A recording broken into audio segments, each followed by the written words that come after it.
وتقبل دعائي ربنا اغفر لي ولوالدي وللمؤمنين يوم يقوم الحساب हमारे दुआ है खुदा हो इस्लाम का बुलबुला सदा अता कर सभी को हिदायत का नूर जलालत का अंधेरा हो जाए दूर या रब अगर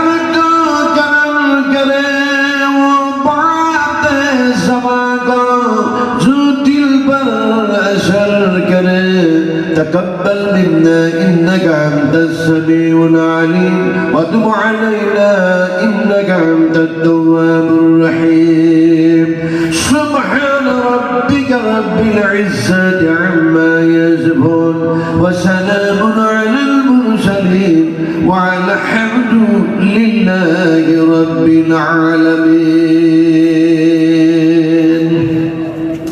مشايخ عظام উলামায়ে কেরাম হযরত সম্মানিত আজকার সভার সভাপতি মহাশয় সামনে বসে থাকা শিক্ষিত বুদ্ধিজীবী ইসলাম দরদি ভাতৃবৃন্দগণ পর্দার আড়ালের মা ও বোনেরা সকলকেই জানাচ্ছি আমার আন্তরিক শুভেচ্ছা ভালোবাসা অভিনন্দন দিয়ে সর্বপ্রথমে সে আল্লাহ সুবহানাহু ওয়া তাআলার দরবারে তার শুকরগুজার বান্দা হিসেবে কনকনে শীতের সময় একবার এক আল্লাহর নৈকট্য লাভের উদ্দেশ্যে পড়ে নিচ্ছি আলহামদুলিল্লাহ। না আয়েশা আমার যেন মাথার চুল দাড়ি গুলি বয়সের কারণে পেকে সাদা হয়ে যায় নাই, বরং এই দাড়ি আর চুলগুলি পেকে গেল কিয়ামতের চিন্তা করতে করতে। সুবহানাল্লাহ পড়ে आरो जो सुबहान अल्लाह।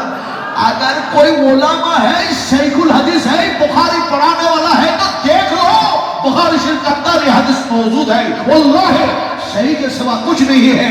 আমার ভাইরা বাংলার মানুষেরা মুর্শিদাবাদ জেলার মানুষেরা কথা বলতেছিলাম, নবীজি বললেন কিয়ামতের চিন্তা করতে করতে করতে করতে আমার দাড়িগুলি পেকে গেল।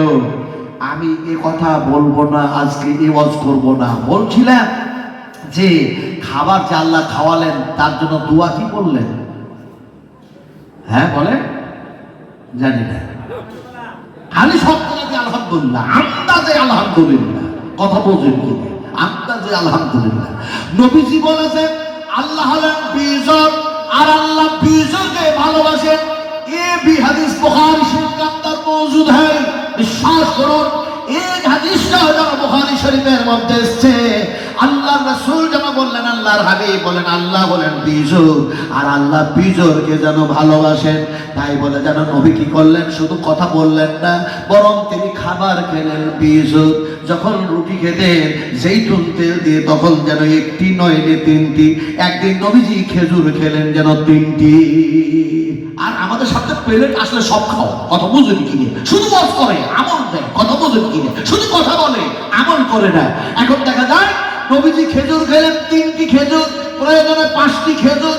আল্লাহ রাসূল যেন খাবার খেলেন, আর খাবার খাওয়ার পরে যে দোয়াটা বললেন সেই দোয়াটা ইমাম বুখারী রাহমাতুল্লাহ আলাইহি বুখারী শরীফের মধ্যে দোয়াটাকে কোট করে দিয়েছেন।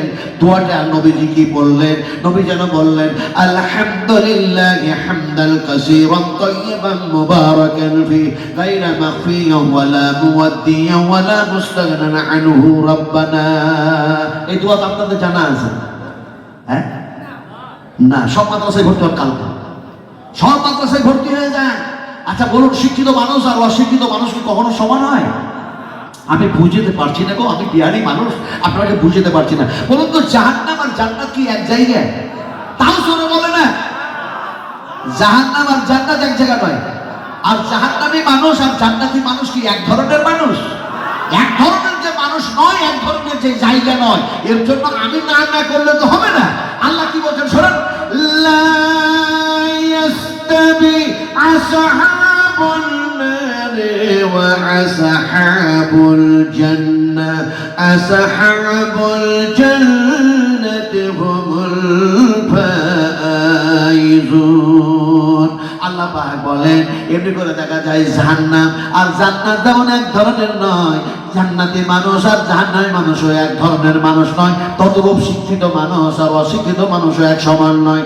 কুল হাল ইয়াস্তাবিল্লাযীনা ইয়া'লামুনা ওয়াল্লাযীনা লা ইয়া'লামুন। ও নবী আপনি বলে দেন শিক্ষিত মানুষ অশিক্ষিত মানুষ কখনো সমান নয়। জোরে বলুন সুবহানাল্লাহ।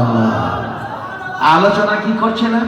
ডাক্তার বললেন তুমি যে এত মোটা হয়েছো, কি খাবার খেয়েছো যে এত মোটা হয়েছো?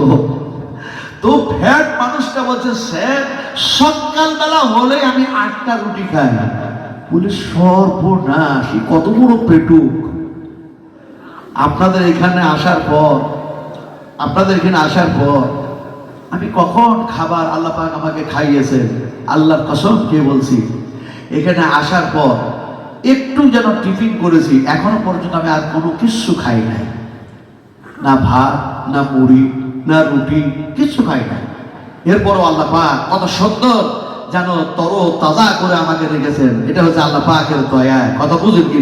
আর আপনারা খিচড়ি খেলেন, তারপরে দেখা যায় রুটি খেলেন, কেউ ভাত খেলেন, গোশ খেলেন, তারপরে দেখা যায় মনে হচ্ছে কি কষ্ট হয়। যত ক্ষুধার্ত অবস্থায় থাকবেন আল্লাহকে ডাকতে ভালো লাগবে, যত পেট ভর্তি থাকবে তত দুনিয়ার মজা নিতে ভালো লাগবে। কথা বুঝেছেন কি? আমার ভাইরা সোনা টুরেরা সাহাবা কিরামেরা ক্ষুধার্ত অবস্থায় থাকতেন, তাই যেন আল্লাহকে বেশি বেশি করে স্মরণ করতেন। নবীজি যত রক্ত দিয়েছেন তত উম্মতের খেয়াল করেছেন। জোরে বলুন সুবহানাল্লাহ, আরো জোরে সুবহানাল্লাহ। আমার রাসূল রক্ত দিলেন, আমার রাসূল তার মোবারক শহীদ করলেন, রক্তে রঞ্জিত হলেন। আমি সে জায়গায় গত বছরে দেখে আসলাম, 56 দিন ছিলাম, 56 দিন। আমরা স্বামী স্ত্রী আল্লাহর কাছে খুব দোয়া করতাম, এই আল্লাহ আমার আব্বা আলেম, আমার নানা আলেম, আমার খালু আলেম, খালাইতো ভাই, মামাইতো ভাই, ফুফাইতো ভাই, সব আলেম, আর সবাইকে তুমি নবীজির কাছে নিয়ে গেলে, হজ করালে, আল্লাহ তুমি আমাকে মাহরুম রেখে দেবে। তো একদিন তাহাজ্জুদের নামাজ পড়তে পড়তে খুব কাঁদলাম, আল্লাহ তুমি আমার মায়ুস করো না, আমার আব্বার সঙ্গে আয় আল্লাহ সম্পর্ক রেখেছো, তুমি একটু দয়া করো। যাক আলহামদুলিল্লাহ, আল্লাহ দোয়া কবুল করলেন। আর আমরা স্বামী স্ত্রী দুজনেই আল্লাহ পাক নিয়ে গেলেন। গত বছরে আমি যখন গেলাম, একবারে আপনাদের কলকাতা থেকে 5000 কিলোমিটার রাস্তা, আপনার সেই যেন দেখা যায় ফ্লাইটে, সেই যেন জাহাজে আল্লাহ পাক নিয়ে গেলেন। তো সফর শুরু হয়েছিল মদিনা দিয়ে। হয়তো আমি সব কথা বলে শেষ করতে পারবো না, ওয়াজ করে শেষ করতে পারবো না, লম্বা হয়ে যাচ্ছে। তো সেখানে যাওয়ার পর অনেক কিছু দেখলাম। তার মধ্যে একটি জায়গা দেখলাম, রাসূলের গোটা শরীরটা থেকে রক্ত যখন টপ টপ টপ টপ করে পড়তেছিল, গোটা শরীরটাই রক্তে ভর্তিত।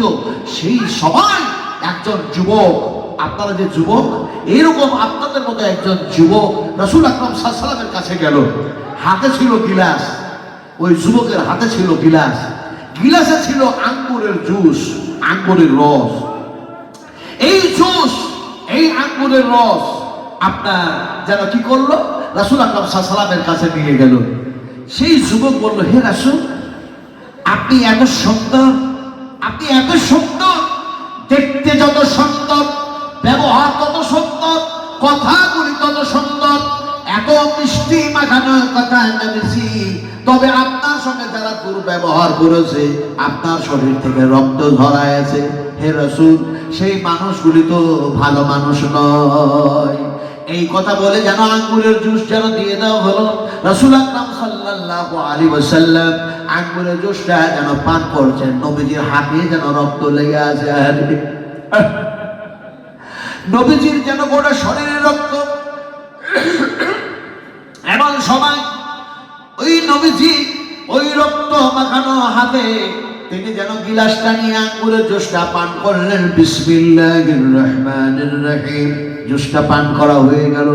যে আপনি বিসমিল্লাহ শব্দ শুনেছে, যুবক বলে এটা তো নবী ছাড়া আর কেউ হবে না। সুবহানাল্লাহ, সুবহানাল্লাহ।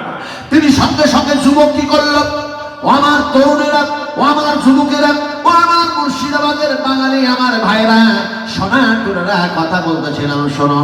এমনি করে দেখা যায় বিশ্ব নবী মুহাম্মদ রাসূলুল্লাহ সাল্লাল্লাহু আলাইহি ওয়াসাল্লাম তিনি যেন দেখা যায় এমনি করে যেন দেখা যায় সেই যুবককে বললেন, যুবক রে, তুমি আমারে আঙ্গুরের জুস পান করিয়েছ, আমি মুহাম্মদ রাসূলুল্লাহ সাল্লাল্লাহু আলাইহি ওয়াসাল্লাম তোমাকে দ্বীনের যেন দাওয়াত দিতেছি। জোরে বলুন সুবহানাল্লাহ। দ্বীনের দাওয়াত। ওমান আহসানু কাওলাম মিম্মান দা'a ইলাল্লাহ। কেউ কিছু বলছেন নাকি? আপনার অসুবিধা হচ্ছে?